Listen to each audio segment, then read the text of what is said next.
PEP stands for post-exposure prophylaxis and is often termed as the morning after pill for HIV. While such an attitude is partly accurate, it is an unhelpful misconception in that it leads to the adoption of a complacent attitude towards risk.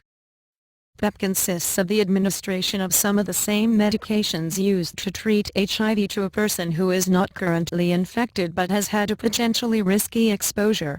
This may be a sexual one, sharing of needles or other injecting equipment, sexual assault or occupational exposure as in the case of healthcare workers or police.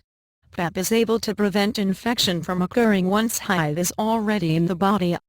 To be optimally effective, PEP must be started within 24 hours of an exposure. The shorter the time frame between exposure and commencing PEP, the more likely it is to prevent HIV infection.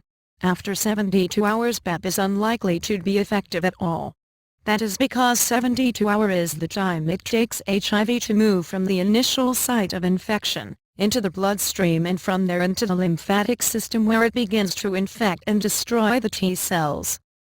Once PEP is started, it must be continued for a minimum of 28 days, hence why it is not a morning after pill which only needs to be administered once and then everything is okay. A PEP regimen consists of some of the most potent anti-HIV medications including AZT and is thus commonly associated with a lot of side effects. The fact that there are so many side effects makes doctors reluctant to prescribe PEP unless it can be definitively proven that someone has potentially been exposed to HIV. However, PEP is available in all UK casualty departments.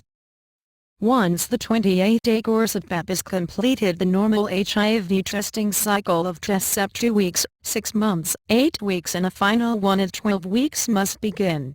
This is because research shows that sometimes when PEP isn't effective, taking the drugs can cause someone to test negative even though they are in fact positive, as PEP delays the antibody response from generating.